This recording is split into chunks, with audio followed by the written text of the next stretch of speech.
On insuspicious circumstances tonight, a high society shooting. Was it accident or revenge?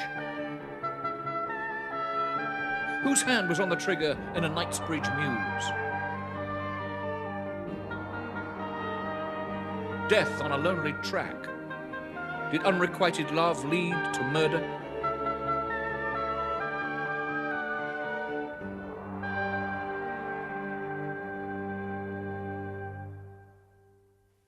Hello, I'm Edward Woodward. Tonight, I'm taking you on another journey into the past, to the 1930s. It was a decade when the world hurtled towards self-destruction of war, whilst the idle rich lived for the moment and the idle poor joined hunger marches. The divisions in society even reached the law courts, as you can see in tonight's cases. All men and women may be equal in the eyes of the law, but wealth and power can make the difference between liberty and the noose.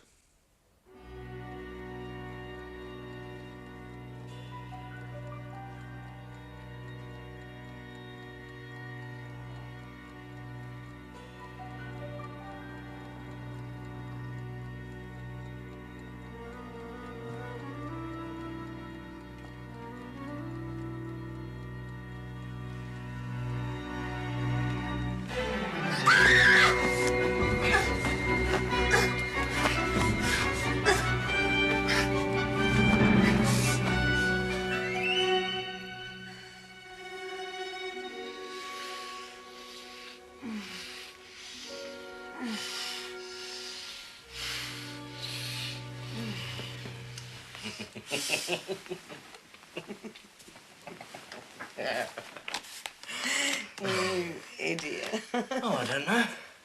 Newsagents seem to find it rather amusing. Your little sister's made the columns again. It is always a joy to watch Princess Emeritinsky as she skims across the ice.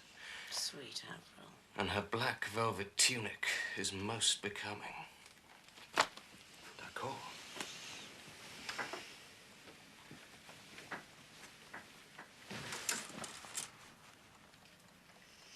Darling, don't be hideous. Have some compassion.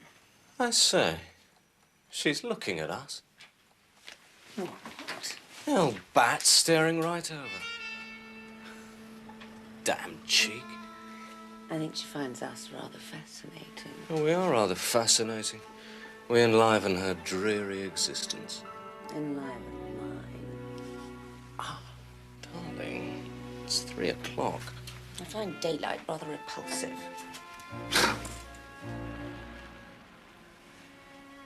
I say, am I ever going to meet your most beautiful sister as she skims across the ice in her black velvet tunic? Never. Or her white Russian prince? Certainly not. He'd probably think you're a Bolshevik and run a mile. And why would he think that? Because you're unemployed. I'm sorry, baby. I do wish you wouldn't use that vulgar word. I'm a dress designer. Of course you are, darling. Of quite exquisite sensibility. Of course you are. So, design something. Oh! Yes. Oh, darling. Elvira and her lover, Michael Scott Stevens, considered themselves part of the fashionable high society set known as the Bright Young Things.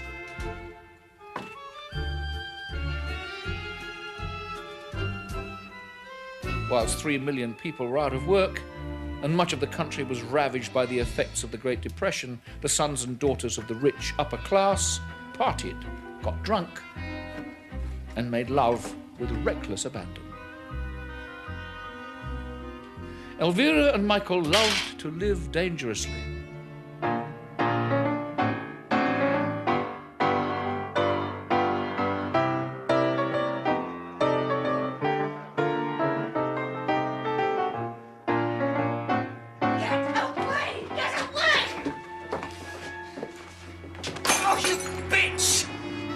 Their passionate, stormy relationship was a source of much joy and misery for them both.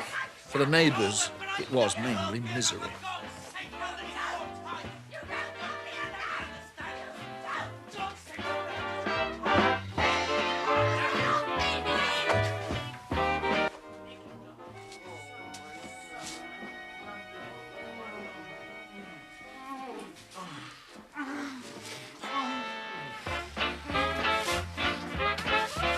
Why should I?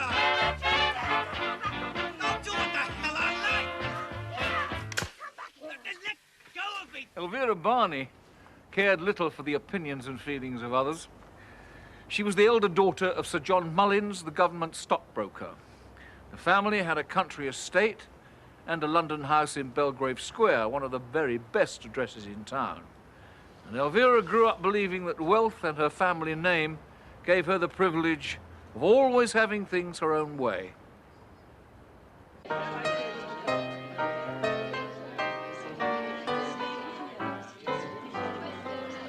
Elvira was briefly married to an American nightclub singer, John Barney.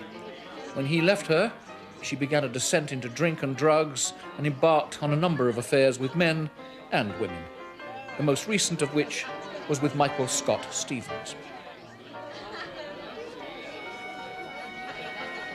I hear he's only marginally less frightful than that dreadful American. Yes, and considerably less well endowed, financially. It's rather touching. His father cut him off without a penny. His dear mamma sends him the occasional postal order. How very Dickens. She doesn't quite have her sister's luck with men, does she? She doesn't quite have her sister's looks.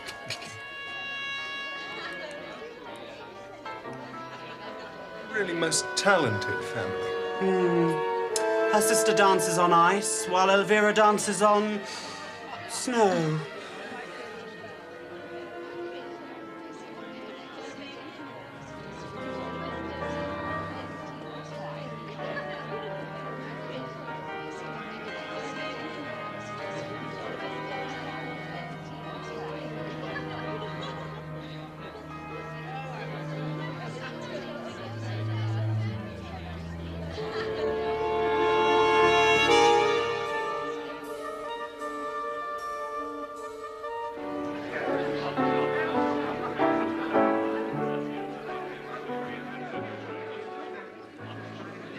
I often stop and wonder why I appeal to men.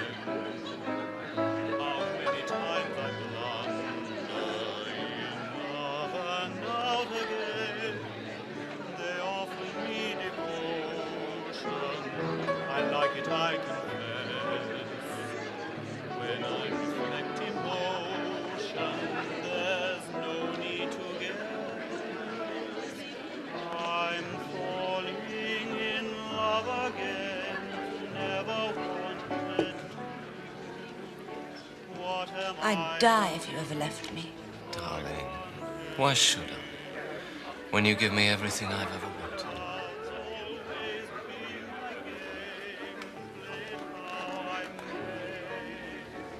I was made that way, I can't help it. I say, darling, you couldn't stand me to another £30, could you? Mickey.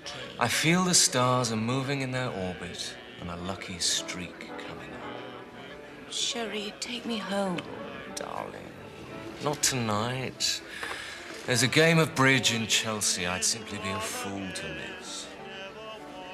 And I'd rather you lose with your money. Why must you always spoil my fun? Because I'm a wicked, spoiled child like you are, and I want my fun. Don't laugh at me, baby. There's something quite Animal Kingdom about it. I'll be home by 1 at the latest. And then you'll hear the lions roar.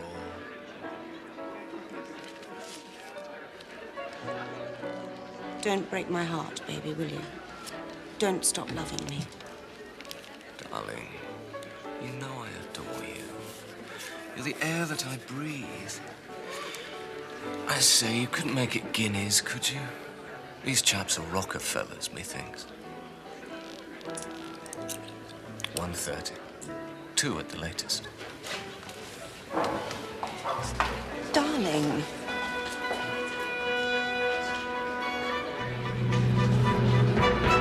Elvira? Elvira, darling?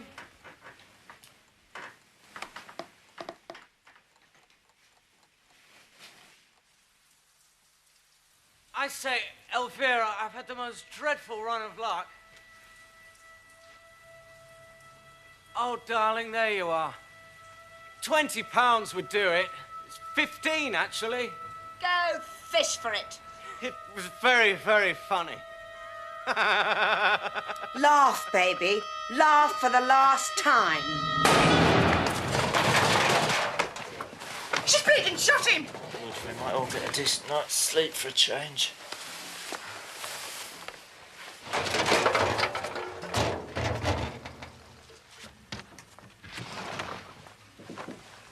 Oh, you're still here, are you? Well, clear off. Some of us people have got to try and get some sleep.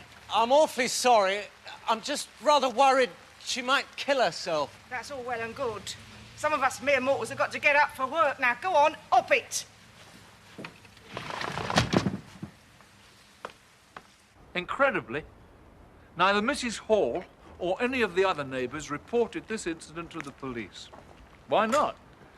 Surely isn't an everyday occurrence for revolvers to be fired in the dead of night. This isn't the Wild West. I mean, this is Knightsbridge. It's 5 minutes' walk away from Hyde Park and the gardens of Buckingham Palace.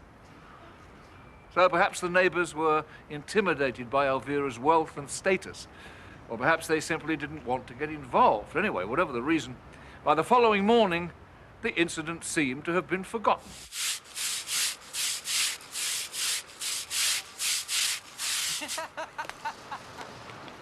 Michael and Elvira seemed for all the world like two ordinary young lovers out for a morning stroll.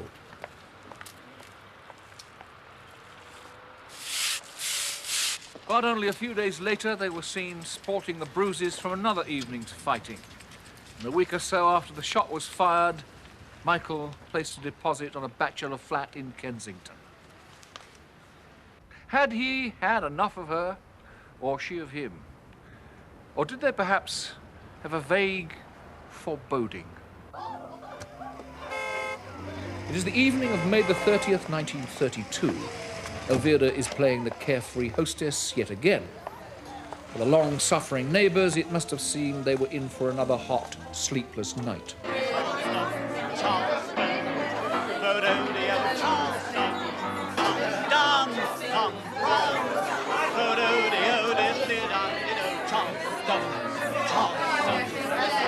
How you can shuffle everything is something.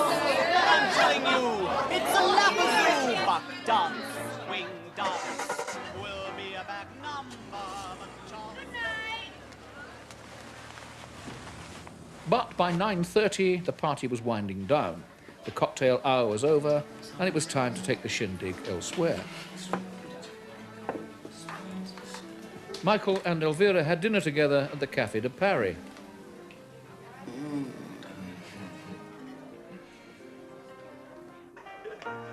Then kippers and whiskey at the Blue Angel. Please do it, even educated fleas do it.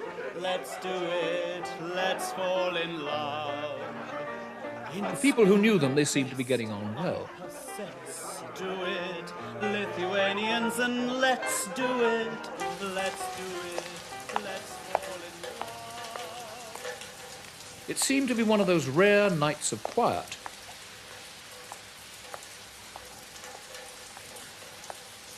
Then suddenly... No, darling, no! Impossible. God, you disgust me sometimes. Oh, Jade, I'll be... I'm leaving, darling, for past years. Come on, go! I'll shoot! Gordon Bennett. Oh, my God, Mickey!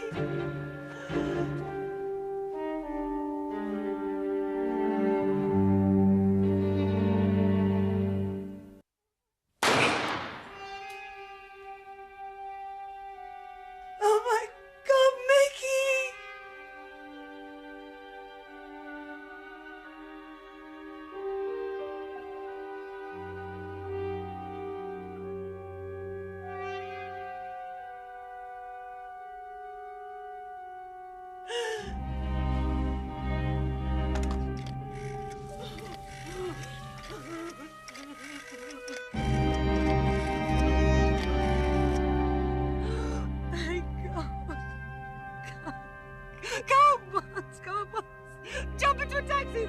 been a terrible accident. A gentleman shot himself. The doctor arrived at 5:15, almost an hour since the shot or shots were fired. You to tell you. The gun went off by accident. Oh, Mickey, you can't be dead. But unfortunately, he was. A single bullet from the Smith & Wesson revolver had pierced his left lung from almost point-blank range.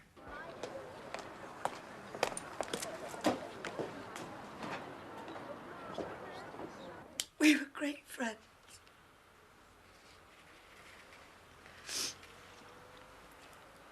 He always used to see me home.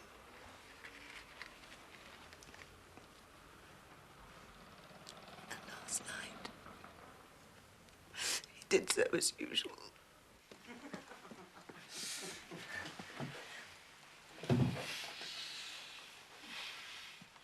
We arrived home at about 2.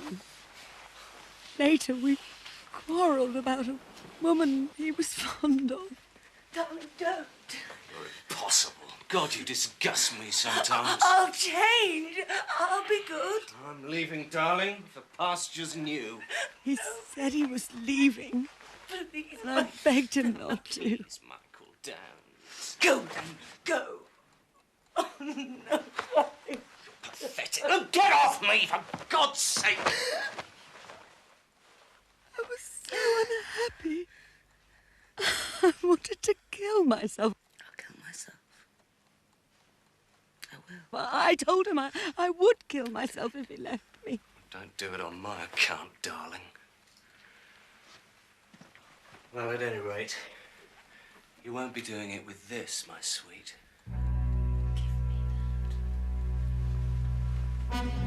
Go.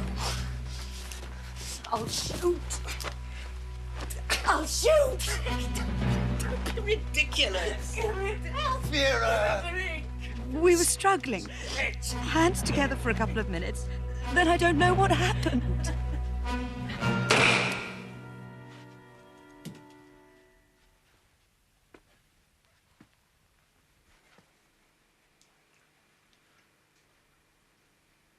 I say, I think you should fetch a doctor.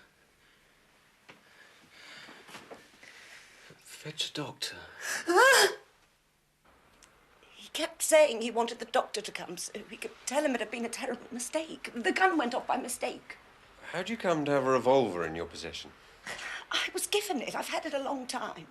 Just leave me alone. All this business is terrible. Mrs. Barney, I'm going to ask you to make a statement for us at Gerald Road Police Station. Just get out. If you wouldn't mind. I have a hat and coat, which I prefer upstairs. You might find your fur coat more suitable, miss. It gets rather cold down at the station. How dare you, you vile swine! I'll teach you to suggest you'll put me in a cell. Get out. She didn't. She did. Clocked the impudent devil one right across the chops. Well, good for Ballyhow. I must say she's rocketed in my estimation. Well, it was hardly a gesture calculated to endear her to the police. A more blatant demonstration of an uncontrollable temper would be hard to imagine. But incredibly, after making her statement, Elvira was allowed to leave, given her liberty unconditionally. Now, here was a woman whose lover lay dead, shot at point-blank range from her revolver, a woman who had assaulted a police officer, allowed to leave without being charged, not even for illegal possession of a firearm. Were her class and family influence beginning to wield some favour? Possibly. Further investigations, though, uncovered evidence that simply could not be ignored. And Elvira was charged with murder 3 days later. Elvira's story, which, by the way, she always stuck to, was that Michael had taken the gun. She'd struggled with him for it, and in the struggle, well, there were no witnesses, but Elvira's version of events was severely challenged by Sir Bernard Spilsbury, the eminent pathologist, when he came to examine the wound. Sir Bernard maintained that the gun had been fired somewhere between 3 and 9 inches from the dead man's body. But the direction of the wound made it almost impossible for Michael to have been holding the weapon when it went off. He would have had to have been holding it either like this or like this. Now, either way, with the wrist bent, as indeed it would have had to have been, it is impossible to get enough power in the trigger finger to discharge the revolver at all. Firing it accidentally, therefore, would be a contradiction in terms. With a trigger pull pressure of 14 pounds, I would consider the revolver one of the safest made. Robert Churchill gunsmith. So, who was holding the revolver, my dear Watson? Fingerprint analysis. Unfortunately, the prints were so blurred they were indistinguishable. All of them, that is, but one. Aha, what light from yonder window breaks. That unfortunately belongs to Inspector William Winter. Vile swine. But more damning than any of this was the probability that more than one shot was fired. The discovery of a second bullet embedded in Elvira's wardrobe seemed to make nonsense of her claim that the killing was accidental. And Mrs. Hall's testimony that she'd heard 2 shots and, just before them, Elvira shouting, "I'll shoot you! I'll shoot you!" made the case against her overwhelming. The trial of Elvira Barney opened on the 4th of July 1932, and it was a sensation. People queued overnight for seats in the spectators' gallery, for a glimpse of the poor little rich girl as she arrived at court in her father's chauffeur-driven limousine. She was almost certain to face the gallows.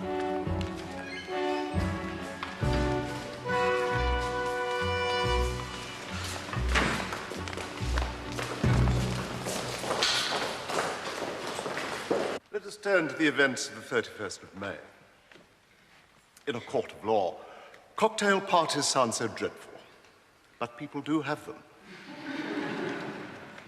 But if there was one person in the country who believed in her innocence, it was Sir Patrick Hastings, her defending counsel, and probably the most brilliant criminal lawyer of his generation. They say her father literally begged him to take the case. I hear he offered him a blank cheque. On that night of the killing, no one saw anything, but it has been suggested that people heard something.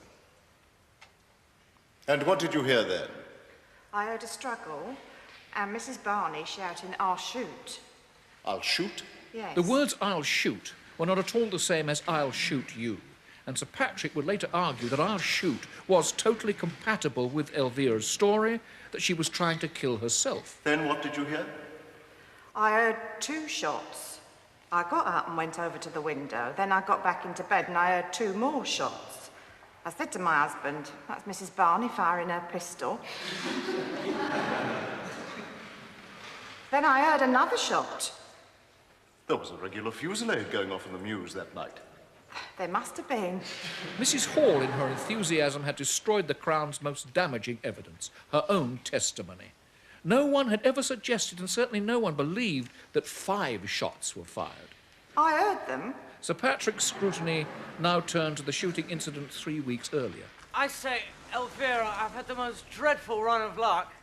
God spare us. Laugh, baby. Laughed for the last time, and then she fired. And what did you do then? I opened my window and told him to clear off.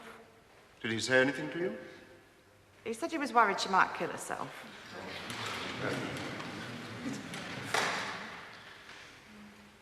Mrs. Hall's testimony raised far more questions than it answered. Why, if Elvira had fired a gun at Michael, had Mrs. Hall not called the police?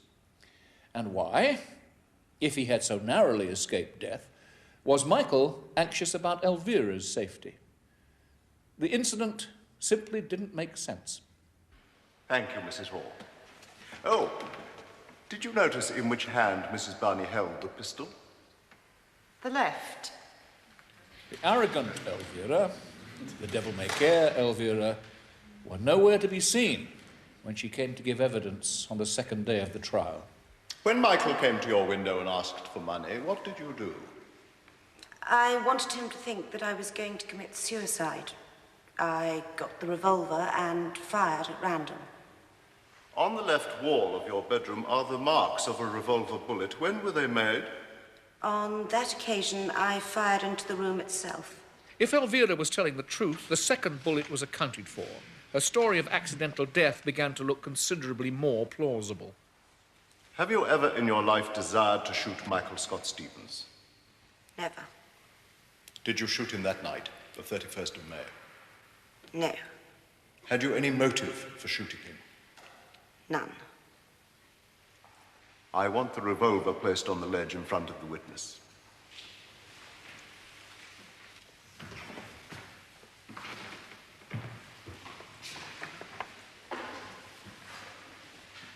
Will you be good enough to stand, Mrs. Barney?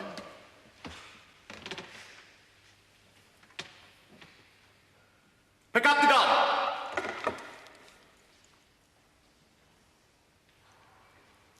Have you ever picked up a revolver in your left hand in your life? Never. Are you left-handed? No. In that single moment, the whole courtroom knew that it had seen a most spontaneous and risky demonstration. Elvira was right-handed, so Mrs. Hall's entire testimony must be regarded as inaccurate. Now, we heard how difficult the gun is to fire and how much pressure is needed to fire it. Sir Patrick needed to persuade the jury that it wasn't so difficult after all, that it could have gone off accidentally.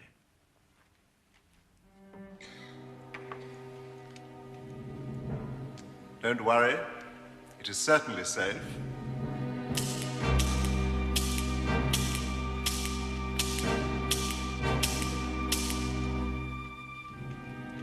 It doesn't require much muscular development. Sir Patrick had made the trigger look extremely sensitive, but people who knew him said later that his thumb and finger were bruised for weeks afterwards. Now remember, to actually pull this trigger, you have to exert a pressure of 14 pounds. Now that is the same as lifting 7 bags of sugar with one finger. Of everything seen and heard at the trial, it was probably that single demonstration that most determined its outcome. For Elvira to have been convicted of murder, the jury would have had to believe beyond all reasonable doubt that Elvira pulled the trigger, that she intended to pull the trigger, and that she did so with the deliberate intention of taking her lover's life. So, if you had been on the jury, would you have sent her to the gallows?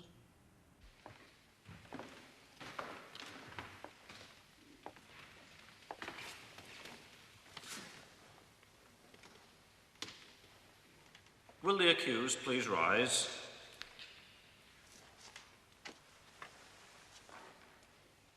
Do you find Elvira Dolores Barney guilty of murder? We find her not guilty. Do you find her guilty of manslaughter? Not guilty. And that is the verdict of you all? It is. Elvira Barney escaped the gallows, but she seemed intent on self-destruction. I'm the woman who shot dead her lover. Take a good look. I might shoot you.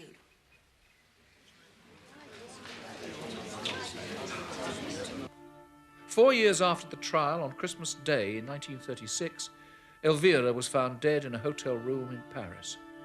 She was 31 years old. The last newspaper interview she ever gave says it all. I used to think I could kill the past by getting around and having a good time. But it just didn't work out. I'm tired of clubs and parties. I just want a chance to live a reasonable life. But I have a feeling that my hoodoo will step in again. I somehow feel that I'm not fated to be happy. In our next story, Death on a Lonely Farm Track. Who was the man in the headlights?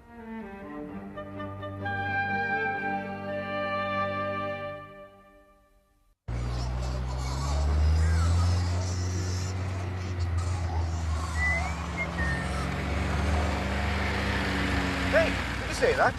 Did you see him? Oh, what's he at? He's left his bike on the road. Hello? What's the game here? I'm all right. Had one over the 9. Drive on.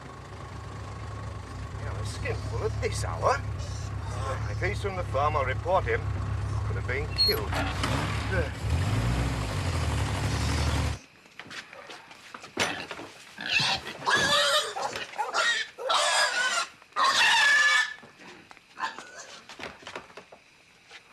Hey, I've nearly run over a bike on your roadway, and there's a bloke in the field there says he's drunk. Is he one of your lot? Dunno. Ah, he's Mr. Duckett. Hold on a minute. No, he's the Duckett. If you can just... Farmer Henry Dobson showed little sign of interest in the comment about the man caught in the headlamps. But why should he? The significance wouldn't be known for another 17 hours, when a vicious crime was discovered at the exact spot where the man was seen for that fleeting moment. January the 18th, 1938, had started for Henry Dobson at Sedgefield Market, where he had bought 6 saddleback pigs and arranged for them to be delivered that evening to his farm, High Grange, in nearby Wolverston. Before the war, rural life in County Durham was still quite feudal. Henry Dobson was regarded as a gentleman farmer, a cut above his neighbours.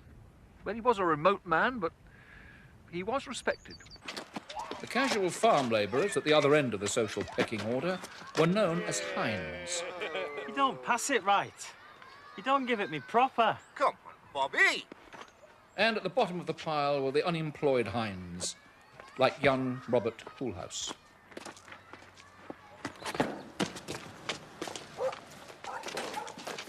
Stop that, you hooligans. You think you're here to lark about?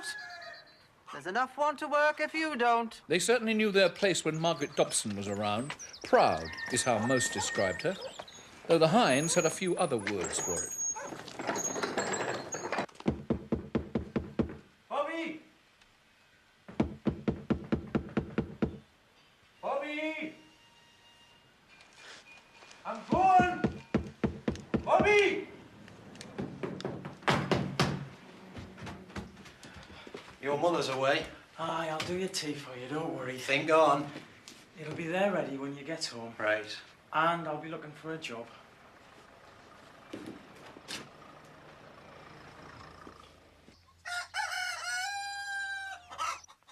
I'm home. 6 saddlebacks. They'll deliver after 5. Well, I won't be here, will I? After tea, I'll go down to the village as usual. I'll be back about 6. And if I'm not, I'll have gone on the bus to West Hartlepool, yes?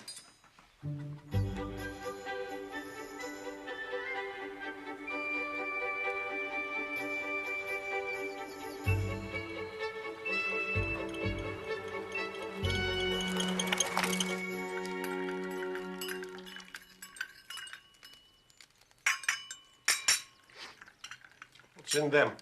Boiled beef. Smith should be here with the thresher. Can't you hear him? I'll be going soon before it's dark.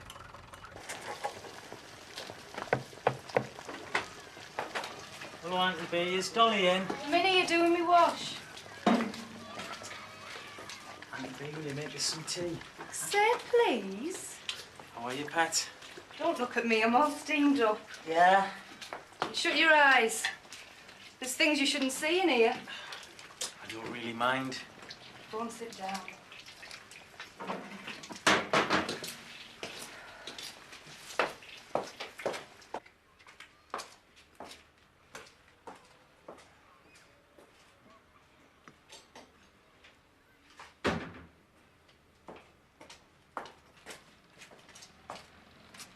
Don't speak then. How's your mother? Away? Might as well talk to the wallpaper.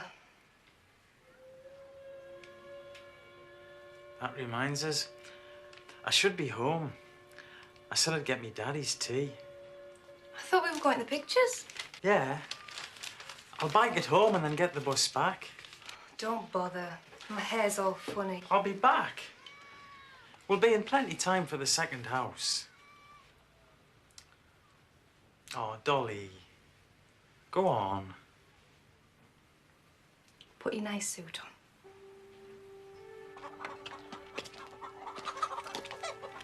I'm off. I'm going.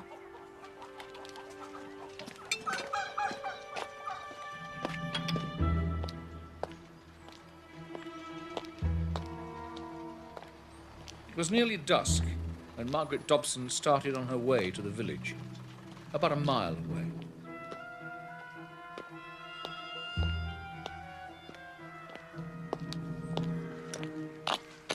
Who's that? Say who you are.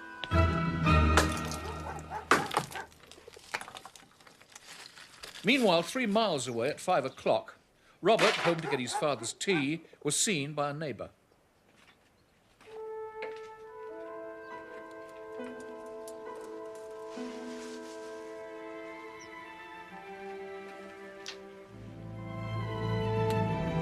How are you, me sweet one? One day, pet. One day.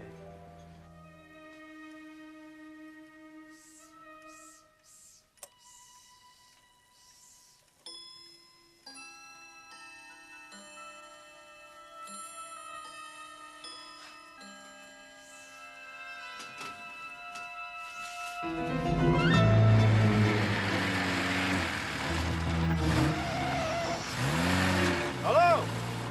What's the game here? Got one over the 9. Drive on.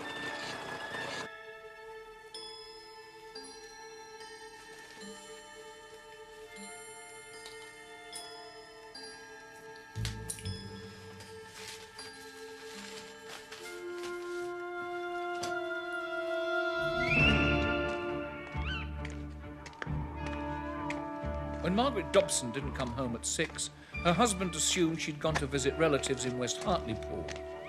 He said he walked the farm track 3 times to meet returning buses. She wasn't on any of them. In the end, he decided she'd gone even further to their married daughter in Newcastle, 50 miles away.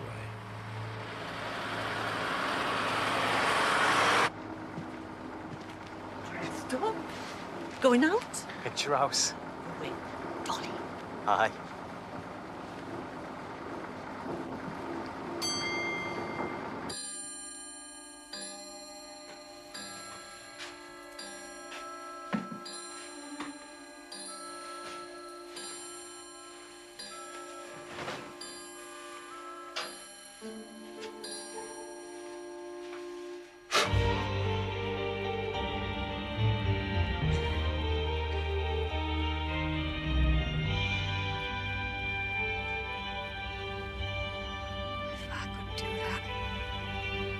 Like her and say things like that.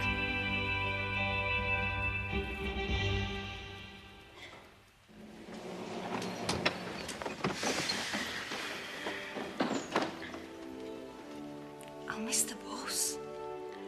I'll walk you home. No, I'm getting the bus. Doesn't take long to walk. Bet it wouldn't. Oh, go on. Just a walk. What do you think you are, my boyfriend?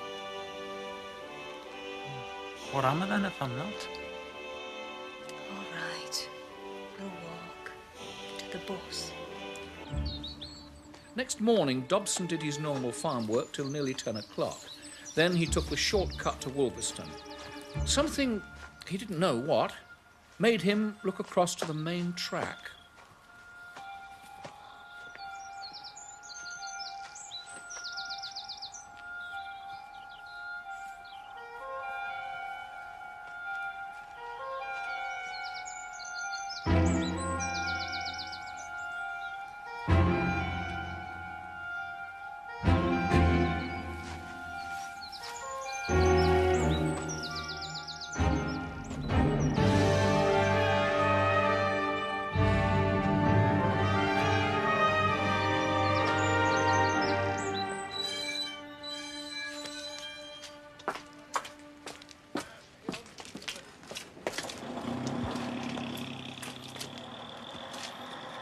Bobby. Shocking murder we've had here. I was just going to read about it. You were in Wolverston last night, were you not? Aye, I was there today and all. What about it? Try and think where you've been and who you've seen. The police will want to talk to you. I bloody well hope not. Just warning you. They've questioned me twice.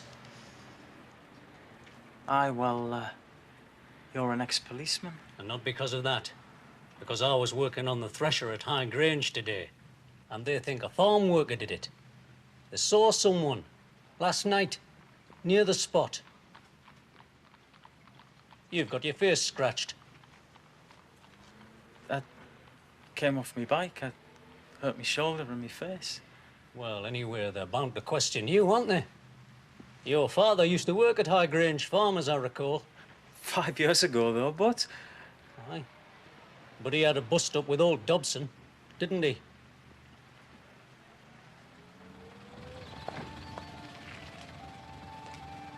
The zealous former policeman had stumbled on a motive, however slender. There had been a row between Dobson and Robert's father 5 years before.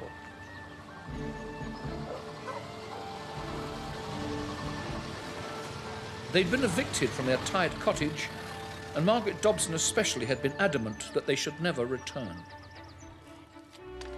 Henry Dobson and the former constable both told the police about that old quarrel. Collins also mentioned the scratches.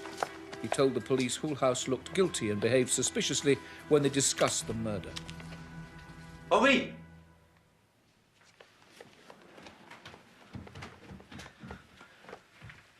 What do you want? I've done nothing wrong.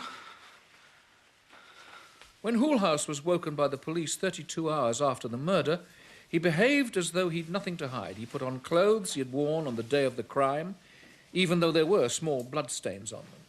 He hadn't even removed a blood-stained handkerchief from his pocket. But the blood group was the same as the murdered woman, and Hoolhouse refused to take a blood test to prove the stains were his. He was quite within his rights. But was he made aware how this might look in the eyes of the jury?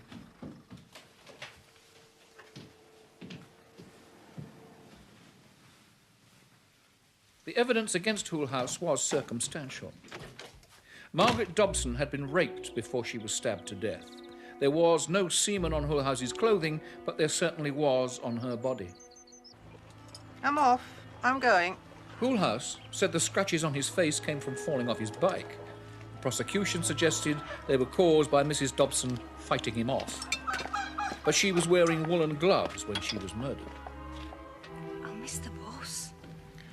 I'll walk you home. No, I'm getting the bus. It don't take long to walk.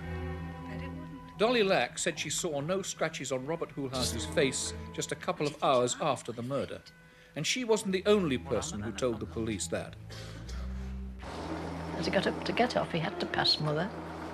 And they both looked each other full in the face and said a few words. And Mother just insisted that she didn't see any scratches. And later the police called to question her, and she still emphasised that there was no scratches on his face and that she did see his full face, although the police suggested that she couldn't have done. Dressed up? She was very frustrated that they wouldn't believe her. Mrs. Heath's mother didn't get the chance to put her story to the jury. Hoolhouse's counsel thought that the prosecution case was so flimsy, he offered no defence. You know, interestingly enough, the junior barrister on the prosecuting team also thought the case against Hoolhouse was so slim that they should offer no evidence. However, the judge was new to the bench. In fact, it was his first criminal trial, and he played safe and said that the case must proceed.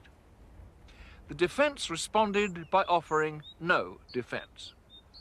So Hoolhouse was not called to put his case, and Mrs. Heath's mother wasn't called to refute the evidence of the scratches.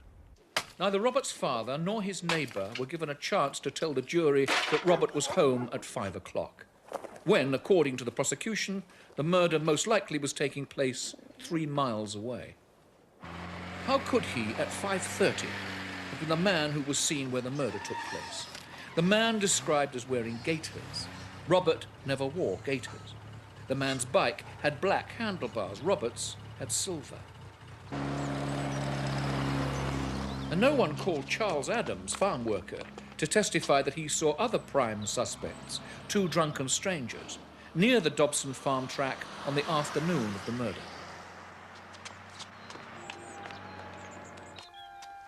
But the most astonishing mistake was the way a key piece of evidence was overlooked at the trial. When Dobson found his wife's body, the footprints he left were clearly rubber boots. Another print, made by a size 9 leather boot, was found under one of Dobson's, and it was proved it did not belong to Hoolhouse.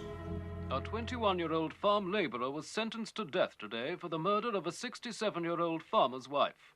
Robert William Hoolhouse denied murdering Mrs. Margaret Dobson, who was attacked 10 weeks ago on the track leading to her home in the County Durham village of Wolverston. The jury took more than 4 hours to reach their verdict at the end of a 3-day trial at Leeds Assizes. Hoolhouse celebrated his 21st birthday whilst on remand in Durham jail awaiting trial.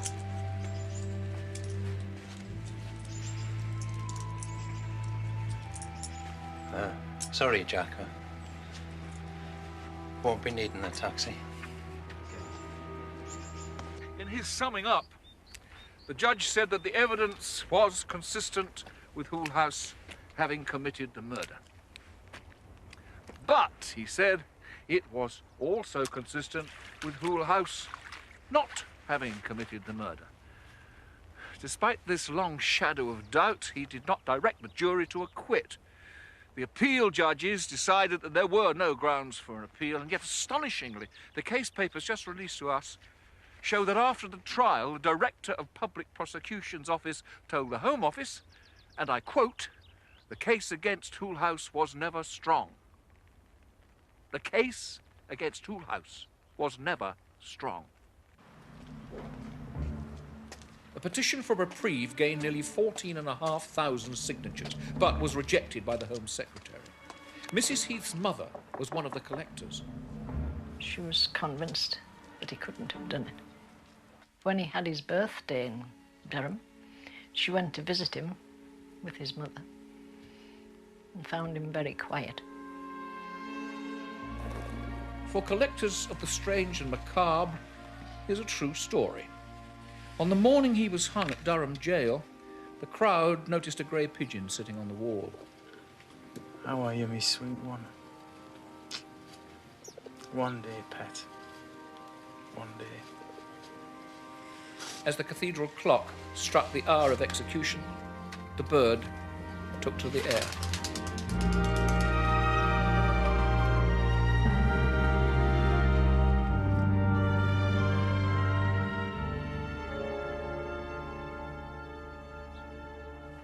Robert Hoolhouse was a poor, ill-educated country lad on legal aid. Elvira Barney was the daughter of a man with wealth and influence. Wealth and influence enough to buy the best legal brains in the land. If Hoolhouse had been defended by Sir Patrick Hastings, I don't think the jury would have reached the same verdict.